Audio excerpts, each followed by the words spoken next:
This is going to be the fusion episode. We're going to head down to the bottom of the South Island, where I'm absolutely convinced is the birthplace of fusion cooking in New Zealand. We're just going to celebrate the multicultural diversity. Fusion cooking started in Otago and Southland because a whole lot of different culinary traditions found themselves right alongside each other. I'm going to fuse mutton bird with fruit cake and Chinese food. Anyone hungry? The result of this is that I've got dishes that I like, dishes I want to learn something about, dishes I haven't cooked before. You know, fusion's a good enough reason as any to put them all together. Coming up on the show tonight, we've got mutton bird on Rakiura, chow mein in Dunedin, and fruit cake in Pleasant Valley.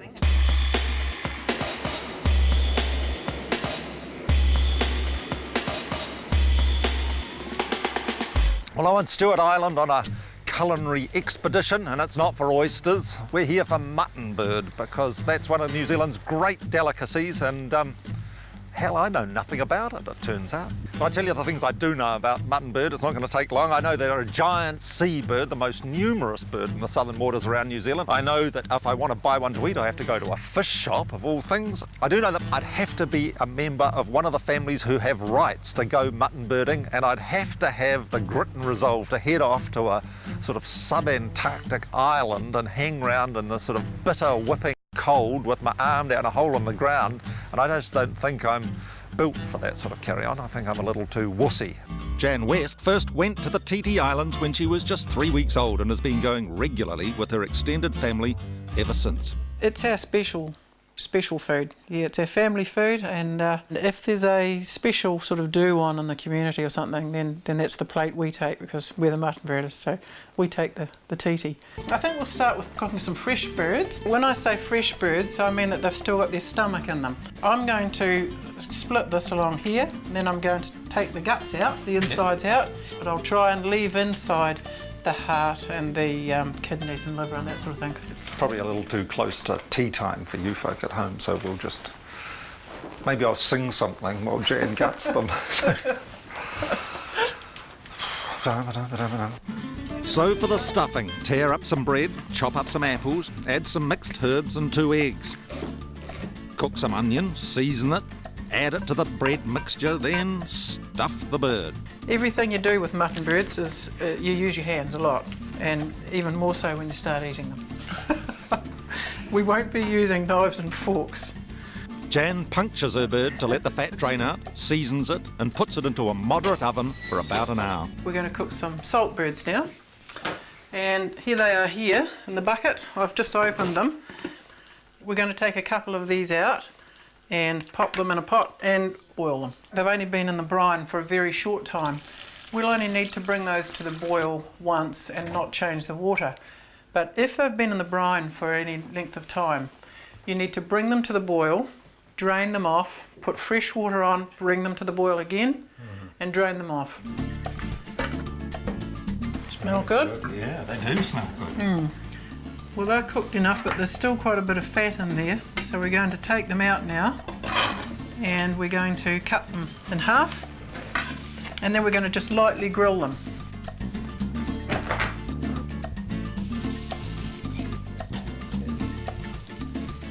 Yeah, I was expecting the smell to be far more pungent than that. The reputation of the mutton bird smell is what goes ahead of it, and I've heard a lot of people say their mothers would refuse to cook mutton bird in the house because of the smell, and that there was going to... And I was expecting a very, very powerful odour. I mean, it's probably is quite a clinging sort of odour, but it's nothing like as bad as I'd expected. Your breast part's the best part.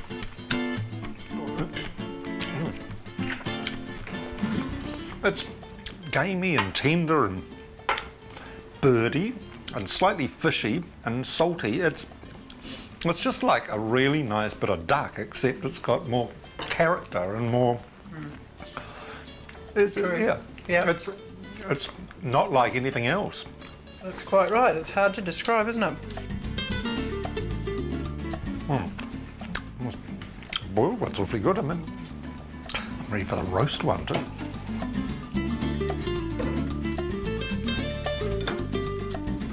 This really is quite a magnificent little bird here, isn't it? This is fresh now. This is the one unsalted. That's right. Oh, hell, what a treat. Yeah. Absolute treat.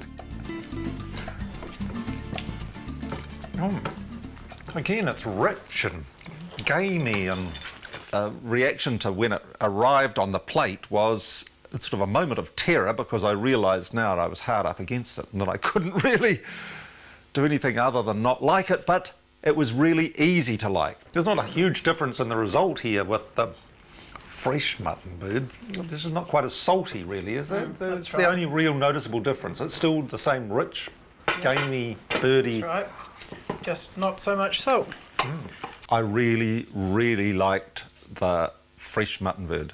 In fact, if there was one mutton bird fresh on a buffet table, it would be dangerous to get between me and it. Oh, the stuffing's a treat in itself. I'm going to start putting apple in my stuffing. I never thought of that. Although I suppose that's kind of a goose thing, isn't it? Yeah, it is. Yeah. That's kind of very European, apple in the stuffing. And it actually looks like a mini goose. I mean, I could actually be a giant, and this could be a goose. It's a similar shape. Thank you very much, Jan, for sharing this with us and showing us how wonderful mutton bird can be. My pleasure. Well, mine doubly. It's absolutely wonderful. So coming up after the break, we're going to Dunedin and we're going to be enjoying Chinese food.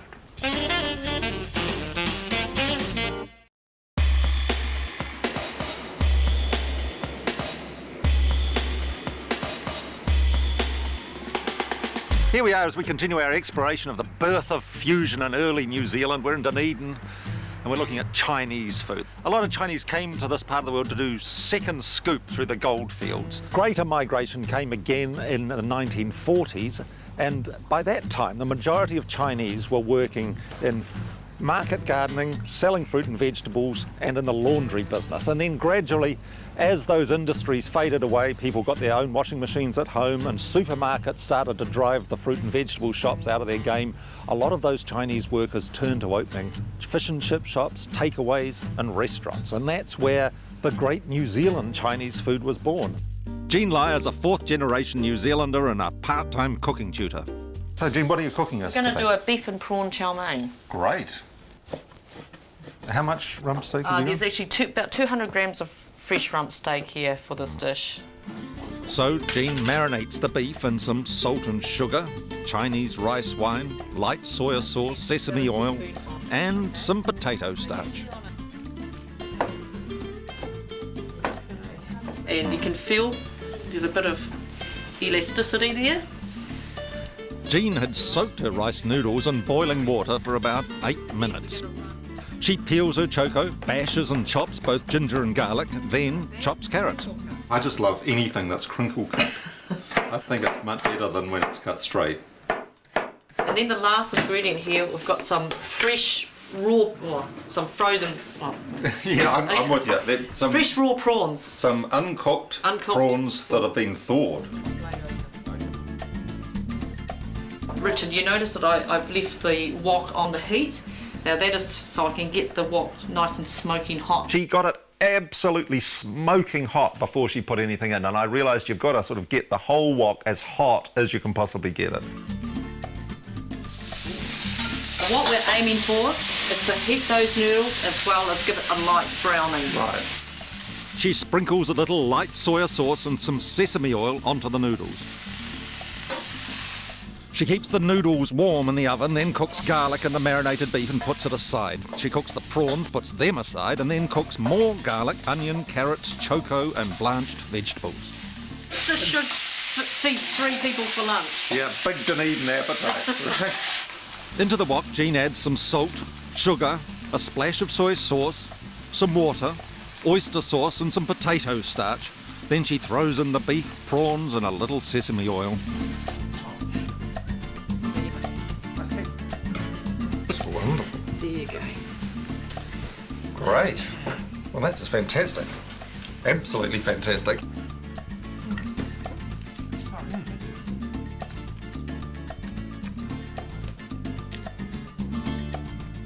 This is great.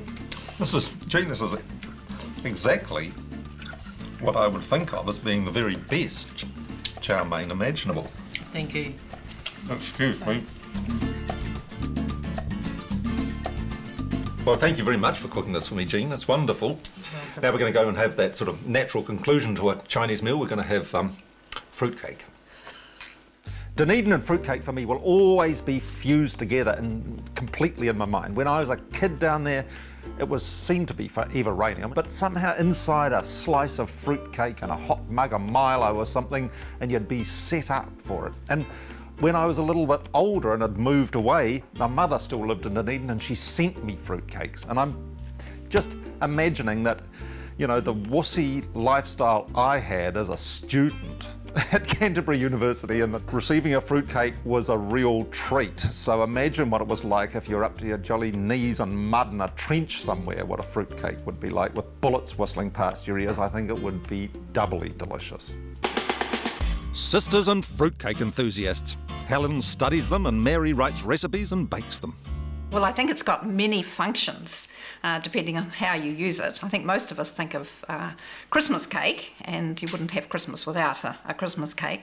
But I love it so much that I make it many other times through the year. Mary's fruitcake has no butter in it and was developed by Dunedin food writer Joan Bishop. Now, this morning, I have mixed up the puree. Now, this is the part of this recipe that replaces the butter. The puree is dates, prunes and orange juice. You chop your dates and you chop your prunes and then simmer it very gently with the lid on for 10 minutes. Next she beats 2 eggs, brown sugar and adds treacle. And into this she adds the puree. Right, so now it's final assembly. Yes. She sifts her flour, baking powder, cinnamon and mixed spice, and then adds dried fruit which has been soaking in whiskey overnight. And finally she adds chopped almonds.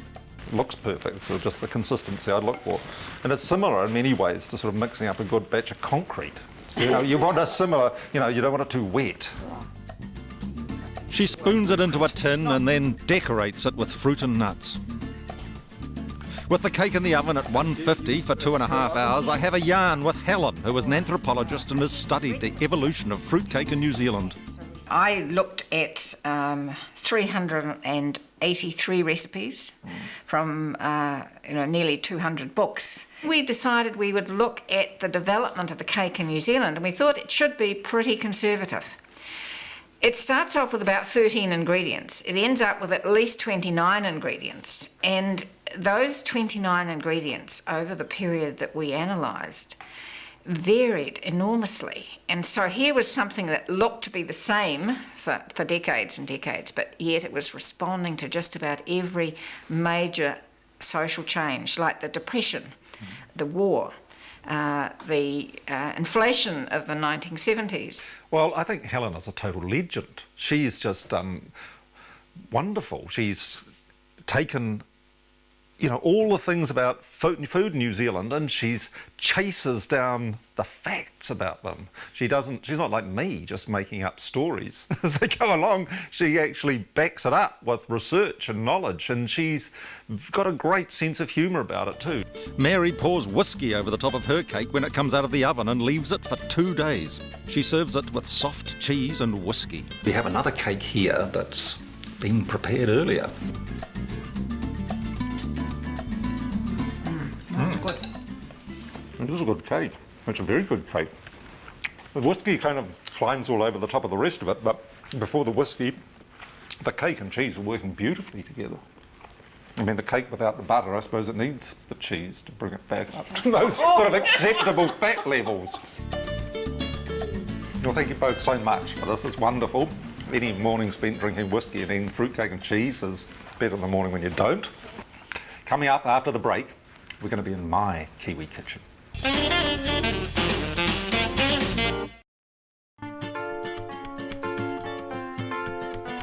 Well, welcome back to my Kiwi Kitchen.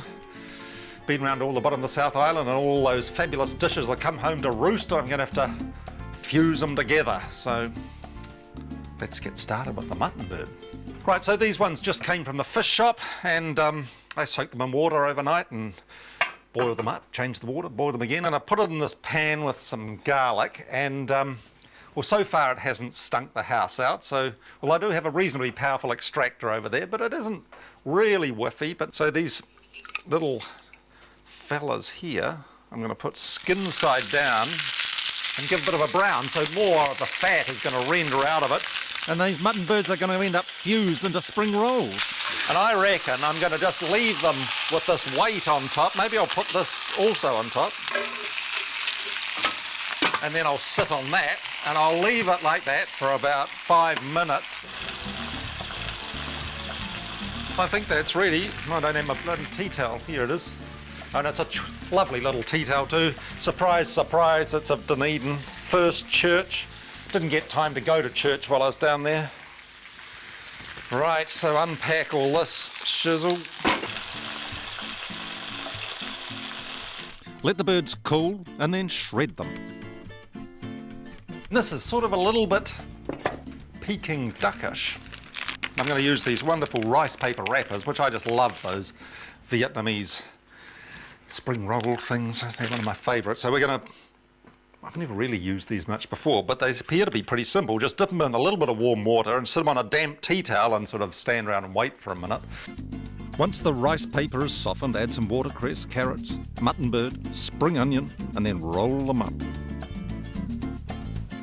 I made the sauce too, and that's some lovely horseradish, and I've put a little nam pla in there, a bit of lime juice. I'll take a bite without the sauce and then with the sauce.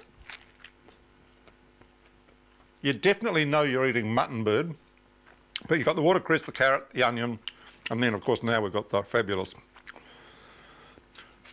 fused dipping sauce. Oh, now you can't taste anything but dipping sauce. So if you don't like the first bite without the dipping sauce, use the dipping sauce, and then you don't know what you're eating. Fantastic. Couldn't be better. Right, so now the main course. Now this one's a bit of a stretch too, more fusion, so just bear with me. We're down on Stuart Island. They had the most magnificent, I say magnificent, deep fried blue cod and batter. So I'm going to batter some blue cod in this potato starch batter, and then I'm going to make a little sweet and sour thing in the wok. So it's a bit of a flash batter. Grated ginger, garlic, some light soy sauce, water, potato starch and salt. Well, that batter's perfect, so now we've got to deal with the fish, and I've got some blue cod over here. I'm going to get the pan good and hot. If your fingers sizzle, you know it's too hot. Dip your fish into some potato starch and then into the batter. You must batter these as you fry them.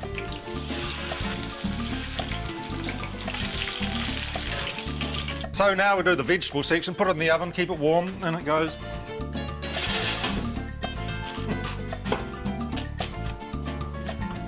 Now, if there's one thing I learnt from Jean, and I did learn a good many things from her, it was you've got to have that wok smoking. That's smoking. I think it's pretty clear. You can see smoke, I can see smoke, I can smell smoke. The smoke alarm's about to go off. Into the wok goes some oil, sesame oil, ginger and garlic. I'm using onions, red pepper, cabbage and bok choy. See, now give it a stir, and oh yeah, see, little bits of browning happened, and that's good. Then add some brown sugar. It wouldn't be sweet and sour without the sweet. And some rice wine vinegar.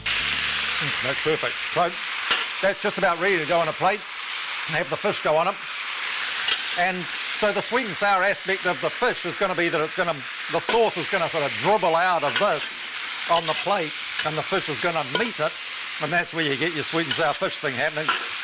I really was starting to think there's not enough fusion going on here, so I'm going to throw a bit of Scots whiskey into my thing, and it'll just sharpen up, and it's just a wee bit. Look at that beautiful sweet and sour Stuart Island blue cod. Almost as good as you'd get at a food court. Right, so dessert. Fruit cake. Now, I'll be straight up with you. I'm not suggesting that you make a fruit cake especially for dessert, but I am encouraging you to join up with the rest of this great long line of New Zealanders who've been making fruitcakes forever. Find your own favourite fruitcake and keep New Zealand the #1 fruitcake nation of the world. I did cook it a day or so ago because a fruitcake's much better the longer it stands, and especially this sort of fruitcake. Some people like a cakey fruitcake. Some people like a more fruity fruit cake, and I'm very much in the fruity fruit cake sort of section. I was really encouraged by being with Mary and Helen and them serving cheese with it, because I've always had this, I was actually a little bit ashamed of it. I like blue cheese with fruit cake, and I was a little reluctant about saying it, but I was somewhat emboldened by them. I'm going to come right out and say it now. I like blue cheese with my cake. And I like particularly this old sort of blue cheese, the plain old-fashioned one that you get from the supermarket. You know, the one where the girls, they get the plastic bag around their hand and pick it up like a piece of dog shit, and a wee glass of port with it.